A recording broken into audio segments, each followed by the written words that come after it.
جب میرے نبی نے اخلاق اچھے کیے، دشمن کو معاف کرنا.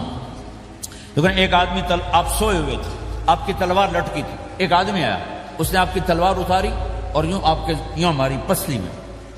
آپ اٹھ کے بیٹھ گئے. اب وہ قتل کے ارادے کے لیے آ چکا ہے اور تلوار یہاں ہے. کہتا من یمنعک منی، اب بول تمہیں کون بچائے گا؟ تو آپ نے مسکراتے ہوئے کہا اللہ. تو اس کے ہاتھ سے تلوار گر پڑی تو آپ نے اٹھا لی، آپ نے یوں سیدھی کی، اب تو بچا، تجھے کون بچائے گا؟ تو کہنے لگا مجھے تو ہی بچائے گا. وہ تو اللہ کو جانتا نہیں تھا. کہا بابا مجھے تو ہی بچائے گا. تو آپ کہتے ہیں اس کا سر اڑا دو، یہ نبی کو قتل کرنے آیا ہے. میرے نبی نے فرمایا کلمہ پڑھتے ہو؟ کہا نہیں پڑھتا. کہا جاؤ معاف کیا، جاؤ معاف کیا. یہ میرے نبی کے اخلاق ہیں. 20 سال جنہوں نے قتل کے منصوبے بنائے، قتل کے منصوبے مکہ والے. جب آپ مکہ میں فاتحانہ داخل ہوئے، ابو سفیان سب سے زیادہ آپ کو دکھ پہنچانے والوں میں پیش، تو آپ نے ابو سفیان کو عزت دی. جو ابو سفیان کے گھر میں داخل ہوگا اس کو کچھ نہیں کہا جائے گا.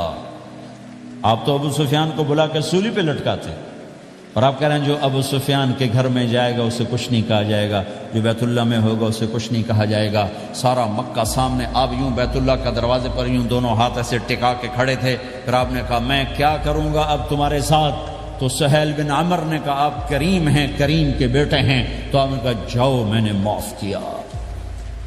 یہ اخلاق آج مٹ چکے ہیں. مردوں سے، عورتوں سے، علم والوں سے، خانقاہ والوں سے، تبلیغ والوں سے، سب زیرو ہوئے پڑے ہیں.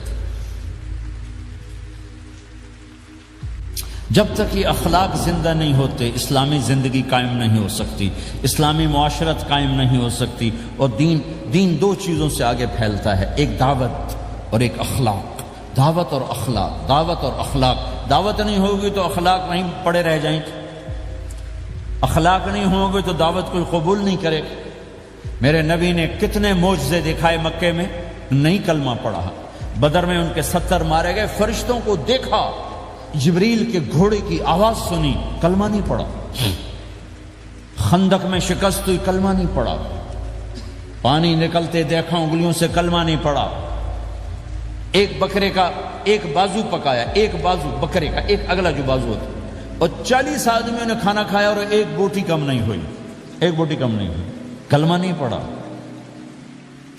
لیکن جب میرے نبی نے کہا جاؤ معاف کیا تو سارے ہی کلمہ پڑھ گئے کہ واقعی یہ اخلاق نبی کے ہو سکتے. حنین کی جنگ میں جب بھاگے لوگ، شکست ہوئی، تو ایک صحابی کا بھاگتے ہوئے پاؤں ہمارے نبی کے پاؤں پر آیا، اور جوتا سخت تھا. تو آپ نے کہا اوجعتنی، اور آپ کے ہاتھ میں چھڑی تھی، آپ نے اس کو یوں ماری، اوجعتنی. ارے تو نے مجھے کتنا زیادہ درد پہنچایا، دکھ پہنچایا. وہ بیچارے پگھل کے رہ گئے اور پریشان ہو گئے. اور فرماتے ہیں سارا دن میں پریشان، ساری رات پریشان کہ اللہ کے نبی کو میں نے تکلیف پہنچائی، اب میرا کیا بنے گا. اگلا دن ہوا تو اعلان ہو رہا تھا بھائی جس کا پاؤں نبی کے پاؤں پہ آیا تھا اس کو اللہ کے نبی بلا رہے ہیں. تو صحابی کہنے لگے میں نے سمجھا بس اب میری تو دنیا بھی گئی اور آخرت بھی گئی، اب میرے اوپر کیس بنے گا اور مجھے ڈانٹ ڈپٹ بھی ہوگی، میرا کتنا بڑا گھاٹا نقصان ہوگا. یہ حاضر ہوئے ڈرتے ڈرتے. تو آپ نے فرمایا میرے بھائی کل میں نے تمہیں چھڑی ماری تھی، وہ مجھے معاف کر دینا، اور یہ 80 اونٹ تمہیں ہدیہ دیتا ہوں، 80 کیملز یعنی 80 پراڈو، 80 رینج روور کا یہ میری طرف سے تمہیں ہدیہ ہے. وہ حیران پریشان. یہ میرے نبی کے اخلاق ہیں، یہ میرے نبی کے اخلاق ہیں. کانٹے بچھانے والی نے 4 دن آنا چھوڑ دیا، بیمار ہو گئی تھی. تو آپ نے کیا بات ہے، وہ ہمارے راستے میں اب کانٹے کوئی نہیں ہیں. کہا جی وہ بیمار پڑی ہے جو کانٹے بچھاتے تھے. تو آپ اس کے گھر چلے گئے. ماں جی خیریت تو ہے، آپ ٹھیک تو ہیں؟ کہا بیٹا مجھے کلمہ پڑھا دے، بس تیرے اخلاق نے مجھے فتح کر لیا ہے. میرے بھائیوں یہ چیپٹر بھول چکے ہیں، بھول چکے ہیں، بھول چکے ہیں. جب تک یہ چیپٹر زندہ نہیں ہوگا زندگی اسلامی نہیں بنے گی، معاشرہ اسلامی نہیں بنے گا، اور آگے قوموں کے لیے اسلام کا دروازہ نہیں کھلے گا.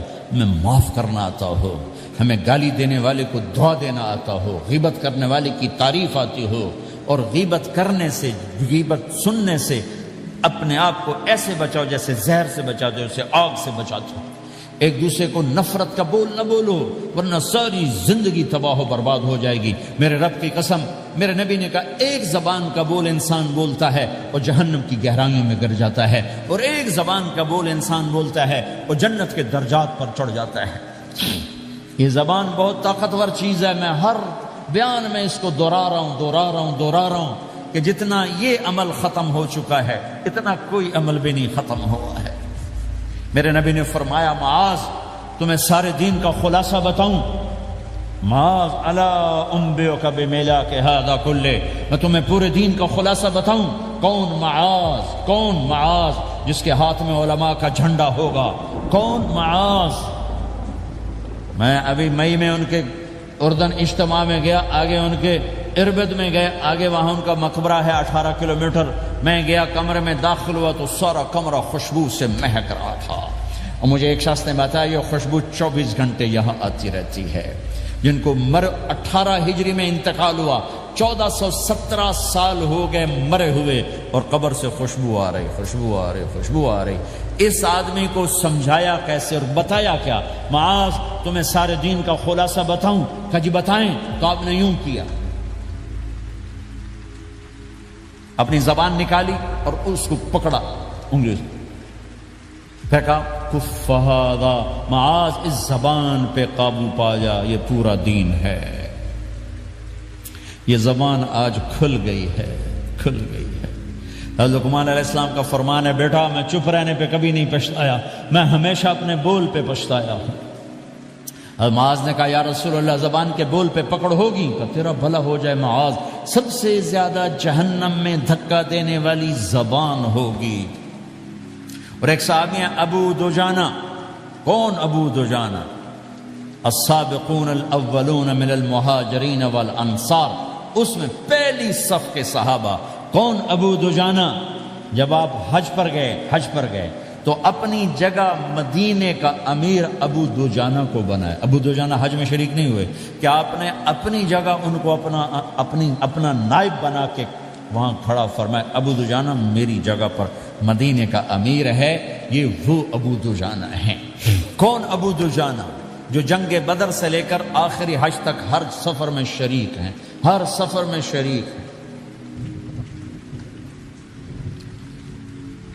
ان کی ایک بات میں بتانا چاہتا ہوں، پہلے تھوڑی سی ان کی ہسٹری بتانا چاہتا ہوں۔ کون ابو دجانہ؟ احد کی جنگ میں آپ نے تلوار اٹھائی، کہ اس تلوار کو کون لے گا؟ کئی صحابہ کھڑے ہو گئے۔ آپ نے کہا اس تلوار کا حق کون ادا کرے گا؟ سارے بیٹھ گئے، 3 آدمی کھڑے رہے، ایک زبیر بن عوام، ایک عمر بن خطاب، ایک ابو دجانہ۔ ان کا نام ہے سماک بن خرشنہ، ان کا نام ابو دجانہ سے مشہور ہے۔ تو آپ نے تلوار نہ عمر کو دی، نہ زبیر کو دی، ابو دجانہ کو دی۔ تو عمر رضی اللہ عنہ نے تو محسوس نہیں کیا، حضرت زبیر نے محسوس کیا کہ اس کو کیوں دی، مجھے کیوں نہیں دی؟ میں مہاجرین میں سے ہوں، میں پھوپھی کا بیٹا ہوں، میں اس سے دلیری میں کم نہیں ہوں۔ بلکہ حضرت زبیر کی دلیری کی تو دھاک تھی، جدھر سلوار چلتی تھی کاٹتی چلی جاتی تھی۔ کہنے کہ میں دیکھوں گا یہ کیا کرتا ہے۔ تو ابو دجانہ کے پیچھے پیچھے زبیر ہو لیے۔ تو ابو دجانہ نے جو حملہ کیا تو 3000 کا لشکر تھا، اس کو چیر کے پار نکل کے، پورے لشکر کو کاٹ کے پار نکل کے، اور آگے عورتیں کھڑی تھیں جو مکے کے لشکر کو تیار کر رہی تھیں۔ نحن بنات طارق نمشی علی النمارق مشی القتل بوارقی المسک فی المخالق المسک فی المفارق والدر فی المخالق ان تقبلوا نعانقی وتدبروا نفارقی فراق غیر وامقی۔ یہ گانا گا رہی تھی اور ان کو تیار کر رہی تھیں۔ تو جب ابو دجانہ کی تلوار نظر آئی تو سب بھاگی، ہندا پکڑی گئی۔ تو آپ نے یوں اپنی تلوار ہندا کے سر پر رکھی، انہوں نے چیخ ماری، تلوار ہٹا لی۔ تو زبیر پیچھے پیچھے کہ کیا کیا؟ جنگ میں اگر کوئی عورت حصہ لے اسے مارنا جائز ہے، ویسے جائز نہیں ہے، عورت کو، بچے کو، بوڑھے کو ہاتھ لگانا جائز نہیں ہے۔ تو انہوں نے کہا تلوار کیوں نہیں چلائی؟ کہا میرے محبوب کی تلوار ہے، عورت کے خون سے رنگین کر کے اس کی شان نہیں گھٹانا چاہتا، یہ میرے نبی کی تلوار۔ پھر واپس ہوئے، پھر اٹیک کیا اور پھر مجمع کو چیر دیا۔ سامنے ایک آدمی آ رہا تھا ہاتھی کی طرح، اتنا لمبا موٹا تازہ۔ تو زبیر کہنے لگے میرے جی میں آیا کبھی اس کی ٹکر ہونا، پھر میں دیکھوں ابو دجانہ کیا چیز ہے۔ تو اللہ کا کرنا ایسا ہوا ابو دجانہ دونوں آمنے سامنے ہو گئے۔ تو وہ ایسے شاہ سوار تھے کہ دونوں طرف کے لشکر ذرا تھم گئے اور وہ دونوں بھڑ گئے. ابو دجانہ کے اپنے جوہر، اس پہلوان کے اپنے جوہر، غبار اٹھا، مٹی اٹھی، اور اس کی اپنی طاقت، ان کی اپنی طاقت. انہوں نے ابو دجانہ کو اس نے زخمی کر دیا. ابو دجانہ نے جو جوش میں آ کے ماری تلوار، اس کو لگی یہاں، تو اتنی طاقت سے لگی کہ اس کے نیچے اتر کر 2 ٹکڑوں میں تقسیم کر دی. یوں ماری تو ایک حصہ ادھر، ایک حصہ. پھر یوں دیکھا اور اپنے چہرے سے لوہی کی ٹوپی اتاری. اما ترا انا ابو دجانہ، کیا دیکھ رہے ہو؟ میں ہوں ابو دجانہ. تلوار صحیح لی ہے میں نے، غلط نہیں لی. یہ ابو دجانہ ہیں.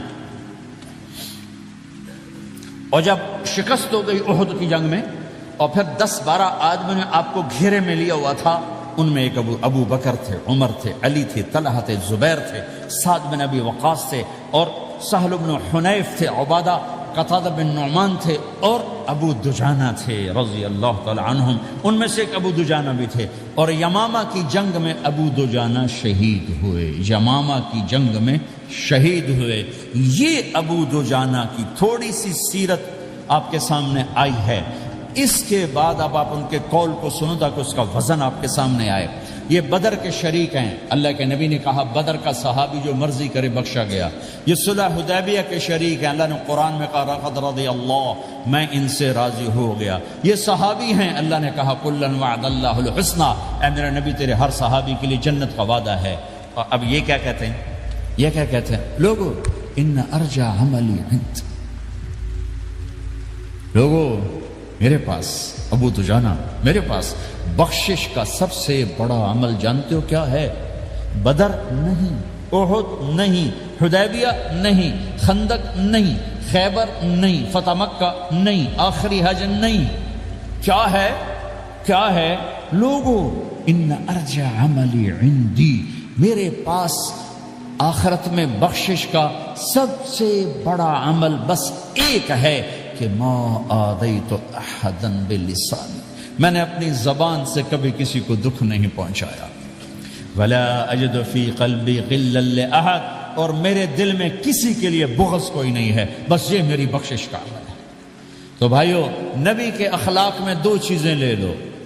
ایک زبان سے کسی کو دکھ نہ دو، ایک دل میں کسی کا بغض نہ رکھو.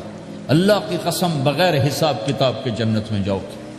بڑے بڑے جنید بغدادی اور بڑے بڑے معرفت والے تمہیں دیکھتے رہ جائیں گے. تمہاری رفتار اتنی تیز ہوگی کہ تمہیں وہی پکڑ سکے گا جس کا یہ 2 عمل تم سے زیادہ اچھا ہوگا. جس روڈ پہ رش ہوتا آپ وہاں سے گاڑی ہٹا لیتے ہو، ادھر نہیں، ادھر رش ہے، وہ سائن وغیرہ آپ کو آ جاتے ہیں کہ بھائی ادھر بلاک ہے، ادھر نہیں جانا، ادھر جانا ہے. تو جہاں روڈ پہ رش ہوتا ہے تو قیمتی سے قیمتی گاڑی کی رفتار بھی آہستہ ہو جاتی ہے، اور جہاں روڈ خالی ہوتا ہے تو پرانی گاڑی بھی بھاگے جا رہی ہوتی. ہمارے یہاں پرانی گاڑی ہوتی ہے نا، پرانی بسوں کے پیچھے لکھا ہوتا ہے نہ انجن کی خوبی نہ ڈرائیور کا کمال، خدا کے سہارے چلی جا رہی ہے. اور جس کے پاس ایسی گاڑی ہو، نہ انجن کی خوبی نہ ڈرائیور کا کمال، تو اگر اس کو روڈ خالی مل جائے تو وہ تو مرسیڈیز والے سے پہلے پہنچے گا، رینج روور والے سے پہلے پہنچے گا، بینٹلی والے سے پہلے پہنچے گا، رولز رائس والے سے پہلے پہنچے گا، جو وہ تو پھنسی کھڑی اور اس کا روڈ ہی خالی ہے. تو میرے بھائیوں، یہ میں ایک مثال دیتا ہوں. عبادات کی روڈ پہ بہت رش ہے. نمازی بے شمار ہیں، روزے دار بے شمار ہیں، عمرے والے بے شمار ہیں، حج والے بے شمار ہیں، اور تہجد گزار بے شمار ہیں، علماء بے شمار ہیں، حافظ بے شمار ہیں، ذکر والے بے شمار ہیں. بہت رش ہے، تبلیغ والے بے شمار ہیں. لیکن جو اخلاق والا روڈ ہے نا، یہ خالی پڑا ہے. اس پہ موٹر زوکی پہ چڑھ کے آ جاؤ تو سب سے آگے نکل جاؤ، سائیکل پہ چڑھ کے آ جاؤ تو سب سے آگے نکل جاؤ، کہ روڈ ہی خالی ہے. اخلاق کا روڈ خالی ہے. غصے کو پینا،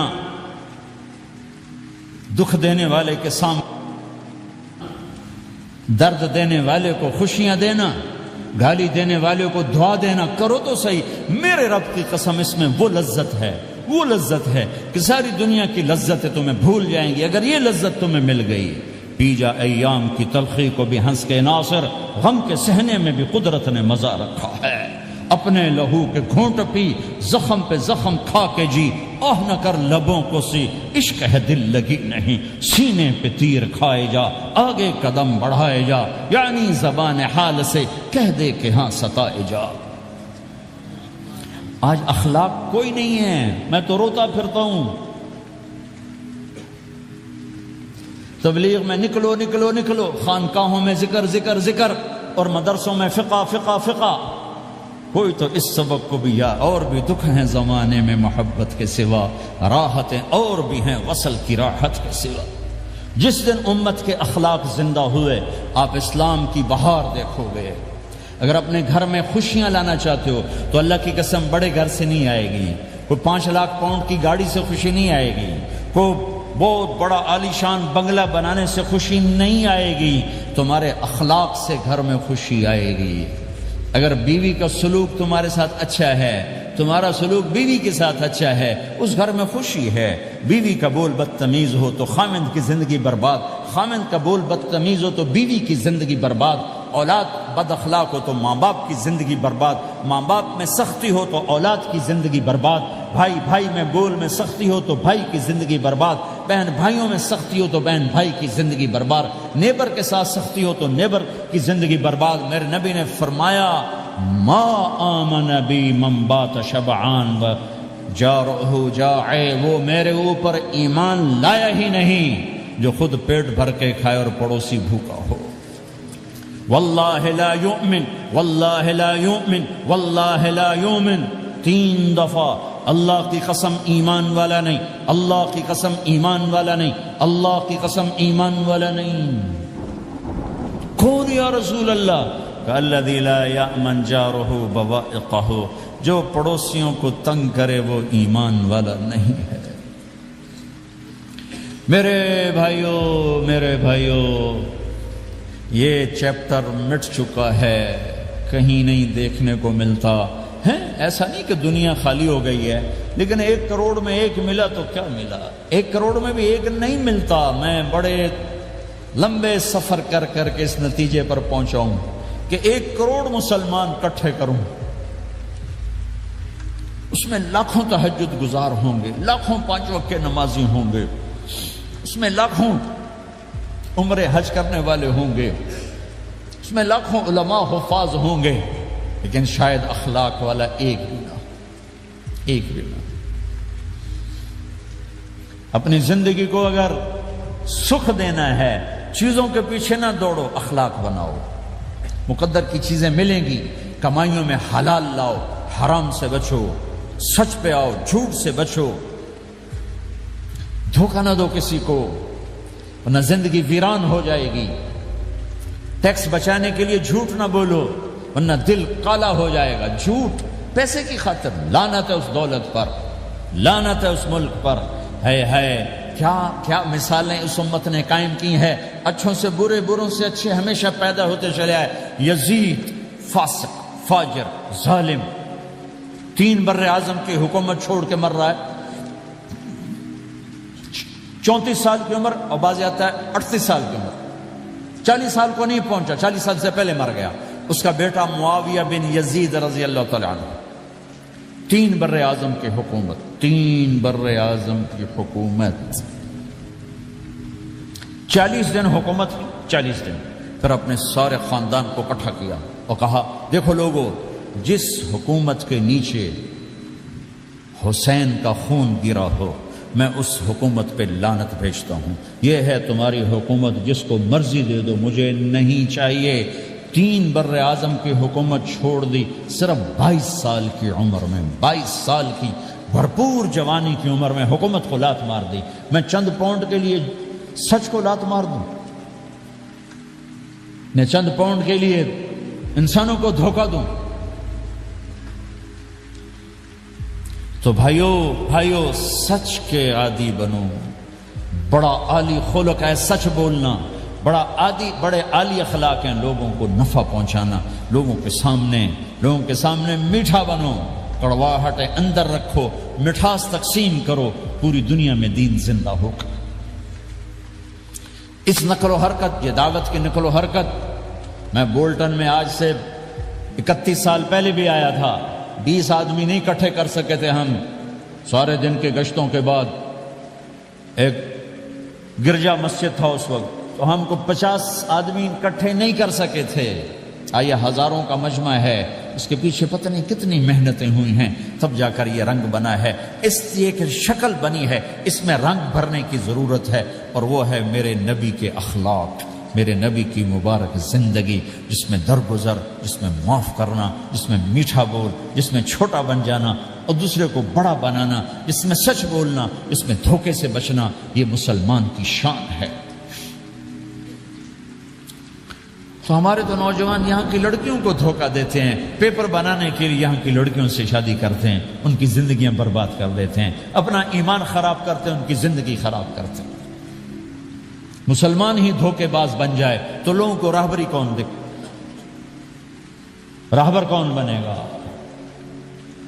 تو میرے بھائیوں، اللہ اس کے رسول کو ڈھونڈنے کے لیے یہ تبلیغ کی محنت ہے، در در پھرو، اور یہ دو باتیں بن جائیں، ایک ہماری عبادات ٹھیک ہو جائے، ایک ہمارے اخلاق ٹھیک ہو جائے، اس کو لے کر جب ہم پھریں گے تو اللہ کے فضل سے ایک لہر چلے گی جو دنیا کے ہر آخری کونے تک پہنچے گی، ہر گھر کو اللہ تعالیٰ توحید کے نور سے روشن کر دے گی۔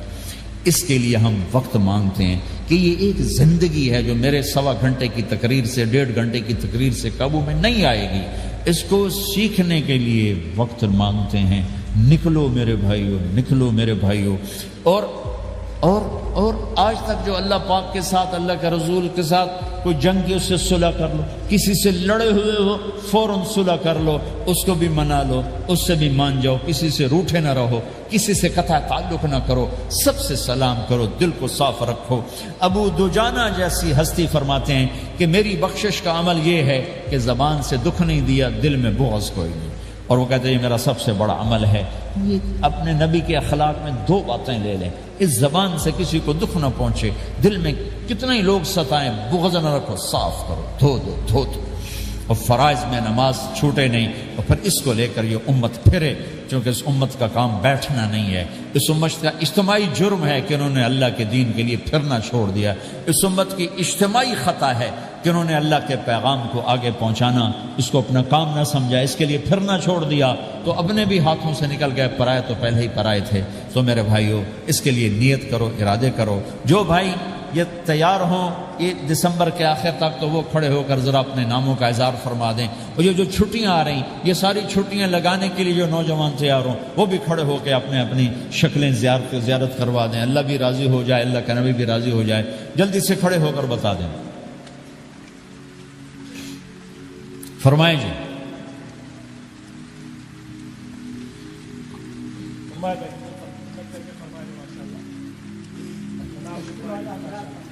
بولو بھائی، یہ چھٹیاں تو ماشاءاللہ ہوتی ہیں، اس میں نوجوانوں کو نکلنا چاہیے۔ اکثر نوجوان بیٹھے ہیں، اٹھو بھائی۔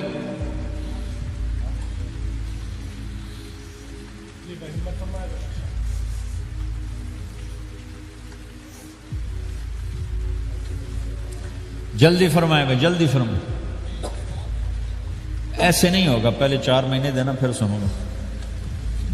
بیٹھ جاؤ، یہاں سوال نہیں کیا جاتا۔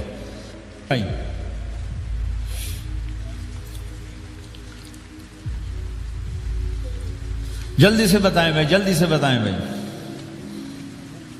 ان چھٹیوں میں کون نکلے گا اللہ کے راستے میں؟ ان چھٹیوں میں جو نوجوان تیار ہوں کھڑے ہو جائیں، ان چھٹیوں میں جو تیار ہیں چھٹیاں لگانے کے وہ کھڑے ہو جائیں، چھٹیاں اللہ کے راستے میں۔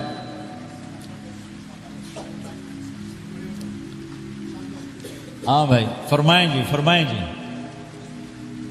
بھائی، اور آپ کے لیے آسان کر دیتا ہوں، اس سال آج کیا تاریخ ہے بھائی؟ 22 نومبر، اگلے سال 22 نومبر تک اللہ زندگی رکھے، جو بھائی چلے 4 مہینے کے لیے تیار وہ کھڑے ہو جائیں، 1 سال کے اندر، 1 سال کے اندر انشاءاللہ ہم جائیں گے، وہ بھائی کھڑے ہو جائیں، 1 سال کے اندر انشاءاللہ ہم نے جانا ہے، ترتیب بنانی ہے، وہ کھڑے ہو جائیں۔ زندگی میں جو کہیں گے ہم نکلیں گے وہ بھی کھڑے ہو جائیں۔ چلو سارے بیریئر ہٹا دیتا ہوں، لو بھائی سب کی تشکیل ہو، بیٹھ جاؤ بھائی، ماشاءاللہ بیٹھ جاؤ بھائی، بیٹھ جاؤ بھائی، بیٹھ جاؤ بھائی۔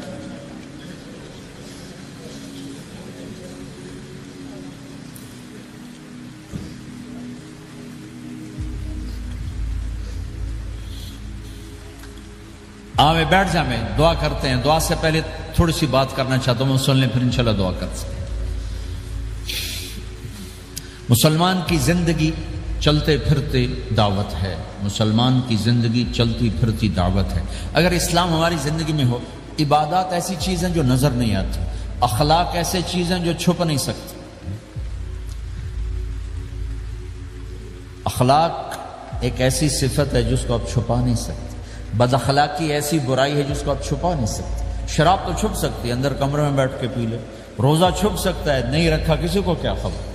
نماز بھی چھپ جاتی، نہیں خبر پڑھی ہے کہ نہیں پڑھی. لیکن برے اخلاق بھی نہیں چھپتے اور اچھے اخلاق بھی نہیں چھپتے. ایک اچھے اخلاق خوشبو کی طرح مہکتے ہیں اور برے اخلاق گندگی کی طرح بدبو چھوڑتے ہیں. ہمارا معاشرہ اسلامی اس وقت بنے گا جب ہمارے اخلاق عالی ہوں گے. تو یہ نقل و حرکت اس کو طاقت پہنچائے گی. یہ گھر بیٹھنے سے چیز نہیں آئے گی بھائی، پھرنا پڑے گا، دھکے کھانے پڑیں گے. لیکن ان دھکوں میں بھی اللہ نے بڑی لذت رکھی ہے. بہت عجب نشہ ہے اس کا. جنید جمشید مجھے پہلی دفعہ ملا 97، جب وہ بہت بڑا اس وقت تھا، وہ لیجنڈ گلوکار. تو اس نے مجھ سے کہا کہ مولانا، جس گلیمر کو پاکستانی نوجوان خوابوں میں دیکھتے ہیں وہ گلیمر مجھے فزیکلی حاصل ہے، لیکن میرے اندر اندھیرا ہے، روشنی نہیں، خالی ہے. کیوں؟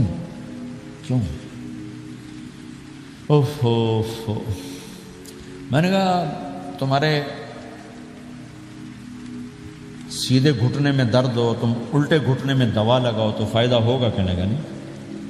میں نے کہا اندھیرا تمہاری روح میں ہے اور تم روشن کر رہے ہو جسم کو، کبھی میوزک سے، کبھی کسی چیز سے، کبھی کسی چیز سے. تو عورت، شراب، میوزک، ان کا روح میں کوئی واسطہ ہی نہیں. یہ روح تک جاتی نہیں. ان کی پینیٹریشن جسم تک ہے اور جسم کو کنٹرول روح کرتی ہے. جب روح میں بھوک اٹھتی ہے تو وہ پریشانی میں کی شکل میں ظاہر ہوتی ہے. تم اللہ سے تعلق بنا لو، یہ سب کچھ ٹھیک ہو جائے گا. پھر جب اس نے 3 چیلے شروع کیے تو اس کا مجھے فون آیا. ہمارا ایک شہر ہے چھوٹا سا، زلزلے میں ختم ہو گیا تھا، بالا کوٹ. تو اس کا مجھے وہاں سے فون آیا کہ مولانا میں ایک پرانی مسجد میں ایک پھٹی ہوئی چٹائی پر لیٹا ہوا ہوں اور جس سکون کو میں 5 سٹارز ہوٹل میں دیکھتا تھا، ڈھونڈتا تھا، وہ آج مجھے یہاں مل چکا ہے. اور مجھے یوں لگتا میں ہوا میں اڑ جاؤں. کیا ہوا کہ اللہ سے تعلق بنا اور روح میں سکون آ گیا، ٹھنڈک آ گئی. تو ایک گناہوں سے بچنا اور ایک فرائض کو پورا کرنا، ایک اپنے اخلاق کو ٹھیک کرنا، یہ چند ایک کام ہیں جو کر لے گا اللہ اسے آباد کر دے گا. جہاں ہو نماز نہ چھوٹے، رمضان آ جائے روزے نہ چھوٹے، زکوٰۃ فرض ہو جائے خوشی سے ادا کریں، اپنی کمائیوں کو حلال پہ لائیں، غلط کاغذات سے، غلط پیپر سے، غلط ہیرا پھیری سے پیسہ نہ بنائیں. یہ پیسہ تباہی کی سوا کچھ نہیں لاتا. اپنی حلال کمائی کرو کہ میرے نبی کا فرمان ہے جو صبح سے شام تک حلال کمانے میں تھکتا ہے اس کے اس دن کے سارے گناہ معاف ہو جاتے. سعد بن معاذ بیٹھے تھے، ان کے ہاتھوں پر اللہ کے نبی کی نظر پڑی تو ہاتھ بڑے سخت تھے. تو ہم نے کہا سعد تیرے ہاتھ اتنے سخت کیوں ہیں؟ کہا جی میں اپنے باغ میں خود کام کرتا ہوں، اس سے یہ سخت ہو گئے. تو آپ نے سعد کا ہاتھ پکڑا اور ایسے چوما اور کہا اپنے بچوں کو حلال کھلانے میں بچوں کو حلال کھلانے میں جو ہاتھ ایسا ہو جائے گا اس پہ جہنم کی آگ حرام ہو جائے گی. کہ بھائیو حلال، جھوٹ نہ داخل کرو. چاہے کتنے بڑے مفتی فتویٰ دیں کہ ٹیکس بچانے کے لیے جھوٹ بولنا جائز ہے، میں کہتا ہوں نہیں، سچ. 2 سودے ہیں، ایک طرف چند 100 پاؤنڈ ہیں، ایک طرف سچ ہے. جس کو لینا ہے لے لو. سچ کو لوگے تو اللہ کے قدموں میں چلے جاؤ گے، اللہ کے حبیب کی چھاؤں میں چلے جاؤ گے، اللہ کی چھاؤں میں چلے جاؤ گے. جھوٹ، ہاں صرف جھوٹ بولنا جائز ہے. 2 بھائی لڑ پڑے، ان میں صلح کرانے کے لیے جھوٹ بولنا جائز. میاں بیوی لڑ پڑیں تو بیوی کو منانے کے لیے خامند جھوٹ بول سکتا ہے، خامند کو منانے کے لیے بیوی جھوٹ بول سکتی ہے. اس کے علاوہ جھوٹ نہیں ہے. سچ کے ساتھی بنو. اللہ کی قسم وہاں سے رزق آئے گا جہاں سے وہم و گمان بھی. پھر آپ اس حکومت کو دھوکہ دیتے ہو جو آپ کی ہمدرد، ہماری حکومتیں تو خود بھی چور ہیں تو ان کو چور پڑے ہوئے، چوروں کو چور پڑے ہوئے. تمہاری حکومتیں تو چور نہیں ہیں تو تم پہ خرچ کرتے ہیں. ان سے بینیفٹ لینا ہو تو پیچھے پیچھے ہو، ان کو ٹیکس دینا ہو تو کہتے ہو کدھر لکھا ہے شریعت میں ٹیکس دینا جائز ہے؟ یہاں لکھا ہوگا. آگے مفتی بھی بیٹھے ہوئے فتوے دینے کے لیے. جب ان سے نفع اٹھاتے ہو تو ان کو نفع پہنچاؤ، ان سے سہولتیں لیتے ہو ان کو سہولت پہنچاؤ. جو تمہارے خرچ کرنے میں دیانتدار ہیں ان کے ساتھ بددیانتی نہ کرو. مسلمان ہو اور دھوکہ، یہ دو چیزیں جوڑ نہیں سکتی. اپنی عیاشی تھوڑی کم کر دو تو اللہ اس میں برکت دے گا. آپس میں کبھی اونچ نیچ ہو جائے فوراً صلح کرو، لڑائی پہ باقی نہ رہو کہ جی ہم نے بات نہیں کرنی، ہمارا سلام دعا ختم. ایسا کبھی نہیں کرنا.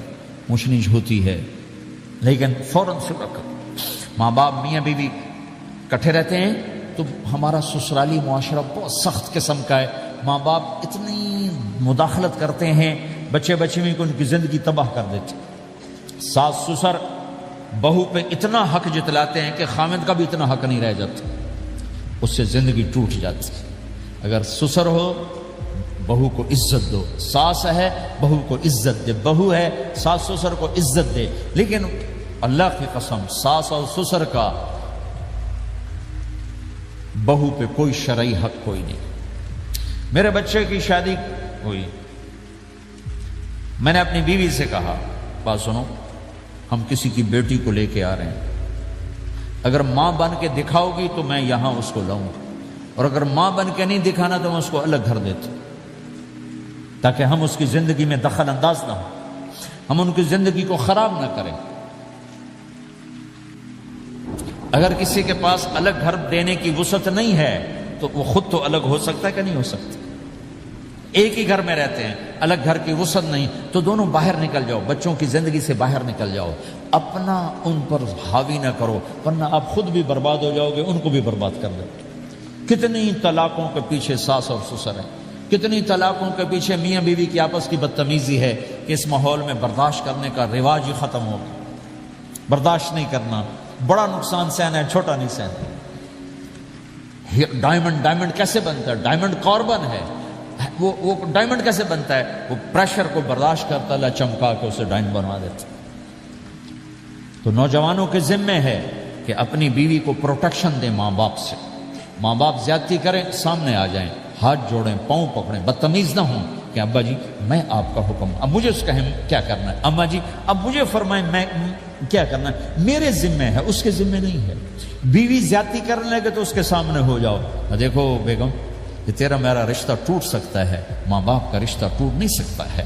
ماں باپ کا وہ رشتہ ہے جسے توڑا نہیں جا سکتا. نکاح تو ایک بول پہ ٹوٹ جاتا ہے. میں تیری ہر ضرورت پوری کروں گا لیکن تو میرے ماں باپ کے لیے تکلیف کا باعث نہ بن. یہ مرد کی ذمہ داری ہے. ہم یہ معاشرہ بھلا چکے. ہمارے پڑوسی ذمہ دار تھے، ان کے بچے کے نکاح میں گیا تو وہ مجھ سے کہنے لگے مولانا میری بیگم نے مجھ سے کہا کہ دیکھو ہم زندگی گزار چکے ہیں، اب یہ بچے زندگی شروع کرنے لگے ہیں تو پہلے میرے بیٹے کے لیے الگ گھر بنا اور اس کی بیوی کی ڈولی کو وہاں لے کے آ، میرے گھر میں نہ لانا کہ ایسا نہ ہو ہم میاں بیوی بچوں کی زندگی خراب کر دیں. تو پہلے میں نے بیٹے کا گھر بنایا ہے، اب اس کی شادی کر رہا ہوں، اس کی بیوی کی ڈولی وہاں اترے گی، میرے گھر میں نہیں اترے گی کہ ہم دونوں میاں بیوی کہیں ان کو خراب نہ کر بیٹھے. ہر آدمی کے پاس تو اتنے وسائل نہیں ہیں کہ وہ الگ گھر دے، لیکن یہ وسائل تو سب کے پاس ہیں کہ ان کی زندگی سے نکل جائے. ہاں ان میں کوئی کھٹ پٹ ہو جائے تو صلح کرانے آئیں، لیکن ہوتا کیا ہے کہ لڑکے کے ماں باپ اپنے بیٹے کے حمایتی ہوتے ہیں، لڑکی کے ماں باپ اپنی بیٹی کے حمایتی ہوتے ہیں اور آپس میں جنگ شروع ہو جاتی. نہ یہ نیچے ہوتا ہے نہ وہ نیچے ہوتا. نئی شادی ہوتی، زندگی گزارنے کا پتہ نہیں ہوتا، ٹھوکریں کھاتے ہیں تو ان کو سنبھالنے کی ضرورت ہوتی ہے. لیکن ہوتا کیا ہے کہ ماں باپ اپنے بیٹے کے کان میں نہ بیوی کی شکایتیں لگاتے رہے، یہ کرتی ہے، یہ کرتی ہے، یہ کرتی ہے، اور وہ بچی کو اس کے ماں باپ کہتے رہے کہ یہ کرتے ہیں، یہ کرتے ہیں، یہ کرتے ہیں. زبان پر ٹیپ لگا رہے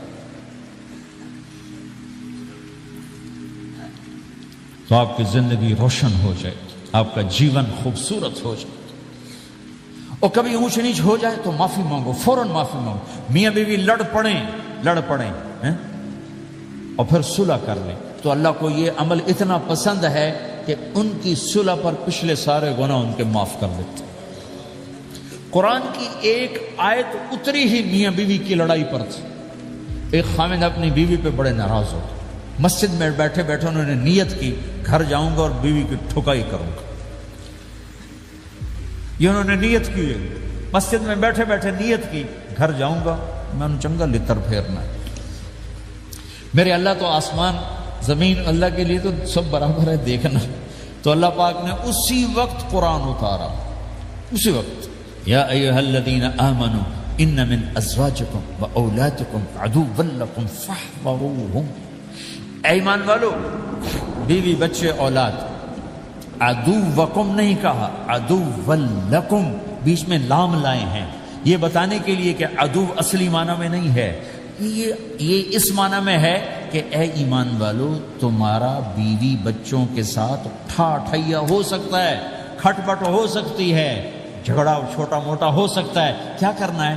فاحذروہم, اس سے بچنا ہے, بڑھانا نہیں, بچنا ہے. کیسے بچنا ہے؟ ان تعفو, اس جھگڑے کو بڑھانا نہیں, مٹانا ہے. وتصفحوا, اس کا اثر دل سے مٹانا ہے. وتغفروا, پھر دوسرے کو معاف کرنا ہے. یہ تین کام میاں بیوی کرو, اگلا میں کروں گا. فإن اللہ غفور الرحیم, تمہارے پچھلے میں سارے معاف کر دوں. تو اگر اس مجمع میں کوئی بیوی سے لڑا بیٹھا ہے تو جاتے جا کے صلح کر. کوئی ماں باپ سے لڑا بیٹھا ہے تو جاتے جا کے صلح کر. کوئی ماں باپ بچوں سے ناراض ہیں, جا کے خود مان جائیں. اس ماحول میں بچوں کو پیار سے لے کے چلنے کی ضرورت ہے. میرے نبی کی زندگی محبت کا شاہکار ہے. ساری زندگی کسی کو ڈانٹا نہیں, ساری زندگی کسی کو ڈانٹا نہیں. اپنی وجہ سے, اپنی وجہ, کسی پہ ہاتھ نہیں اٹھایا, اپنی وجہ سے. حسن انس فرماتے میں نے 10 سال اللہ کے نبی کی خدمت کی, ایک دفعہ نہیں کہا یہ کیوں کیا, ایک دفعہ نہیں کہا یہ کیوں نہیں کیا. تو بھائیو یہ خوبصورت زندگی ہے. آپ کے یہاں تو خادم نہیں ہوتے, سارا گھرانہ ہی خادم ہوتا ہے. تو میں پاکستان میں ہوں تو میں اگلا چیپٹر بیان کرتا ہوں کہ نوکروں کے ساتھ بھی اچھا سلوک کرو. وہ یہاں ہے ہی نہیں. تجھے آپ پہ ہی بانڈے مانجنے, آپ پہ ہی ٹوائلٹ صاف کرنا ہے, آپ پہ ہی گڈی صاف کرنی, ڈرائیور بھی آپ پہ تھے, مالک بھی آپ پہ, پٹرول بھی آپ پہ پاؤ. بھائی چنگا انگلینڈ ہے, پٹرول بھی آپ پہ پاؤ, ہوا بھی آپ پہ بھرو. 2.5 لاکھ کی گاڑی یا ڈرائیور آپ پہ. ہماری 2.5 لاکھ پاؤنڈ کی, ہماری 2.5 لاکھ کی سزوکی ہوتی ہے. ہمارا نوکر بیٹھا گاڑی چلا رہا تھا. نوکر تو اللہ کی بڑی نعمت ہے, تم اس سے محروم ہو. کچھ اس کے فائدے بھی ہیں, کچھ نقصان بھی ہیں, لیکن فائدے زیادہ ہیں. ہمارے بچے اتنے سست ہو جاتے ہیں کہ پانی کا گلاس کہو تو اٹھ کے ہی نہیں دیتے, وہ آگے نوکر کو بلاتے. میری اپنی, میرے ابا جی مجھے کوئی کام کہتے, اتر جا, میں نا ان صد کیا, تو میں باہر جا ابا جی آگے ان صد کیا. میں خود نہیں جاتا, ایسی سستی پڑ جاتی. یعنی تمہیں اپنی حماقت سے بتا رہا ہوں. سردی میں لیٹا ہوا تھا تو میری رضائی گر گئی, تو میں نے باہر سے نوکر بولایا. میں کہو بشیرہ او جی اور میں نا رضائی میری اتنے پا, تو اپنا سنا رہا ہوں. لیکن آپ جہاں جاب کرتے ہیں, جہاں جاب کر رہے ہیں, وہاں دیانتداری سے جاب کرو, دھوکہ نہ ہو, فریب نہ ہو, فراڈ نہ ہو. آپ بھی کہیں ملازم تو ہیں, کہیں کام کر رہے ہیں, کوئی آپ کی دکان پہ کام کر رہا ہے, گھروں میں کام کرنے والے, دکانوں پہ کام کرنے والے تو ہیں. اور جن لوگوں کے پاس پیپر نہیں ہوتے ان کو اتنے تھوڑے پیسے دیتے ہیں کہ وہ بیچارے روٹی بھی نہ کھا سکتے. تو بھائی یہ لینے چونکہ ان کو پتہ ہے کہ بیچارہ پھنسا ہوا ہے اور کہیں نہیں جا سکتا ہے. تو ایسا نہ کرو, یہ ظلم نہ کرو. اول تو ایسے لوگ رکھو نہیں, تمہارے لیے قانون اس کی گنجائش کوئی نہیں. لیکن اگر کوئی اس طرح رکھتا ہے تو پھر یہ ظلم نہ کرے کہ 100 کی بجائے 10 پاؤنڈ دے رہا ہو. کہ بھائی لینے تو لے لو, اس کو پتہ اس بیچارے نے کہیں نہیں جانا. ایسے ظالم نہ بنو. وہ ہمارے یہاں کرائسس چل رہا ہے بہت زیادہ, تو جو بیچارہ پھنس جاتا ہے نا, تو پراپرٹی بیچنے پر آتا ہے تو اس کی 1 کروڑ کی پراپرٹی کے 20 لاکھ لگاتے ہیں. میں گزر رہا تھا مال ٹاؤن میں, ایک دوست کے پاس ٹھہرا تھا, وہ پراپرٹی ڈیلر تھا. تو ہم صبح واک کر رہے تھے تو ایک گھر کے قریب سے گزرے, کو 6 کنال کا گھر تھا. مجھ سے کہنے لگا مولانا اس گھر کی قیمت ہے 24 کروڑ. 24 کروڑ کا گھر ہے فزیکلی، لیکن اس کا مالک پھنس چکا ہے قرضوں میں، اب اس کو بیچنا چاہتا ہے، تو 18 کروڑ سے اوپر ایک پیسہ نہیں کوئی لگا رہا، اور یہ اس بیچارہ بیچے گا، یہ 8 کروڑ کا لاس لے کر 6 کروڑ کا لاس لے کر بیچے گا چونکہ یہ پھنس چکا ہے. میں نے کہا اگر میرے پاس پیسے ہوتے تو میں اس کا 24 کروڑ کا گھر لیتا 30 کروڑ کا، کہ 24 کروڑ اس کے قرضے میں جاتے اور 6 کروڑ سے اپنا الگ کاروبار کر لیتے. مسلمان تو مظلوم کی مدد کرتا ہے، مسلمان تو دکھی کی مدد کرتا ہے، نہ کہ مصیبت زدہ کو اور لوٹ لینا، مرے نو مارے شاہ مدار، یعنی مصیبت زدہ پر اور مصیبت ڈالنا. بھائیو یہ وہ خوبصورت اخلاق ہیں، اپناؤ گے اللہ چمکائے گا، اللہ اس جہان کی عزت دے گا. اور ایک آخری میری بات ہے، بہت بڑا مجمع ہے، بہت سارے نوجوان نظر آ رہے ہیں، آج تک جو اللہ رسول سے جنگ کی اس سے صلح کر لیں، جو گناہ کی اس سے معافی مانگ لیں.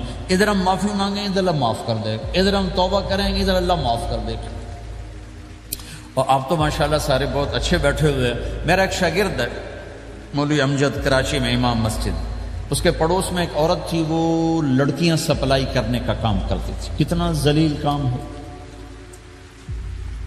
اور سال سے اس کے بیٹے سے اس میرے شاگرد نے دوستی لگائی اور میرے بیان کی کیسٹ دے دی کہ بھائی یہ سن لینا، میرے استاد جی کی کیسٹ.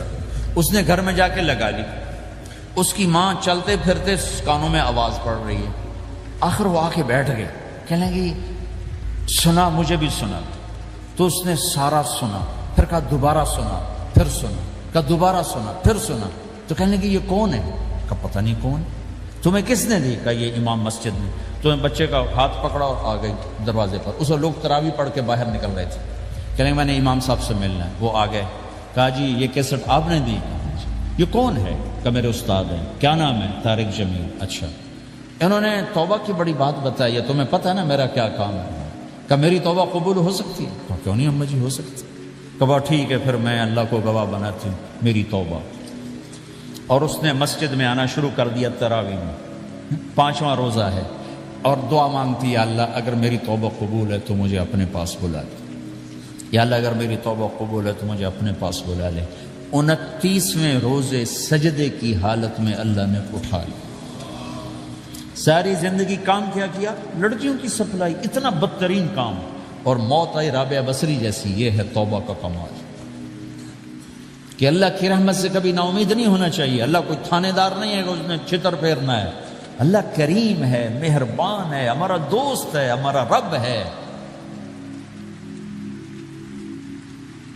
تو جب کبھی خطا ہو فوراً توبہ کرو، فوراً توبہ کرو. انشاءاللہ ایک دن آئے گا کہ اللہ ہمیں اپنی توبہ پہ پکا کر دے گا. تو یہ نیت تو کرو سارے جتنے بیٹھے ہو، بوڑھے جوان، کہ پچھلے پر ہم توبہ کرتے ہیں. کرتے ہو نیت؟ کہو یا اللہ میری توبہ، پھر کہو یا اللہ میری توبہ، پھر کہو یا اللہ میری توبہ. اگر یہ آپ نے سچے دل سے کہا ہے تو آپ کو مبارک ہو، آپ کے سب گناہ معاف ہو گئے، سارے معاف ہو گئے. حقوق باقی ہیں، علماء سے پوچھ لینا ان کی ادائیگی کیسے کرنی ہے. گناہ سارے معاف ہو گئے. اور آئندہ اگر کبھی توبہ ٹوٹے تو پھر کر لینا، پھر کر لینا، پھر کر لینا. میرے رب کی رحمت پہ کوئی اثر نہیں پڑتا.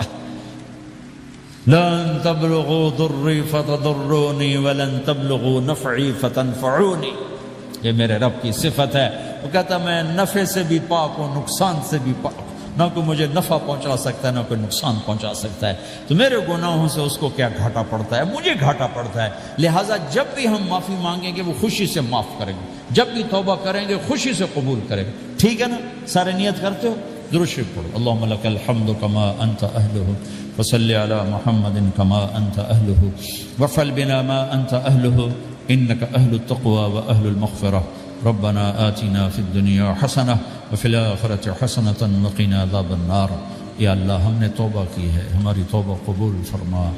یا اللہ اپنے فضل و کرم سے اس کو پختہ فرما، اپنی محبت دے، اپنے حبیب کی محبت دے، اپنے حبیب کی معرفت دے. اس سب نوجوانوں کو قبول فرما، اس پورے شہر میں بسنے والے اہل ایمان کو قبول فرما، اس مسجد مدرسے کو قبول فرما. یا اللہ پوری دنیا کے انسانوں کے لیے ہمیں ہدایت کا ذریعہ بنا، ہمیں ہدایت کا ذریعہ بنا، ہمیں ہدایت کا ذریعہ بنا۔ یا اللہ ہم سے راضی ہو جا، ہم سب سے راضی ہو جا۔ جو ہمارے اہل و عیال مر کے تیرے پاس چلے گئے ان کی بخشش فرما دے، جب ہمارے جانے کا وقت ہے تو ایمان پہ خاتمہ نصیب فرما۔ یا اللہ ہمیں بیماریوں سے نجات دے، دکھ دردوں سے نجات دے، قرضوں سے پریشانیوں سے نجات دے، ہمیں کشادہ زندگی عطا فرما، ہمیں حلال کشادہ رزق عطا فرما، جسمانی ایمانی صحت مقدر فرما، ہر قسم کے دکھ درد ہمارے جسم سے چن لے، ہمیں عافیت صحت والی زندگی دے، اپنی اطاعت میں تھکنے والا بدن دے اور اپنے راستے میں خرچ کرنے والا مال دے، اور آپس میں الفت اور محبت دے، ہمارے اندر کے بغض نکال دے، حسد نکال دے، نفرتیں نکال دے، ہم سب سے راضی ہو جا اور ہمیں اپنے سے راضی کر لے۔ وصلی اللہ تعالی النبی الکریم، آمین۔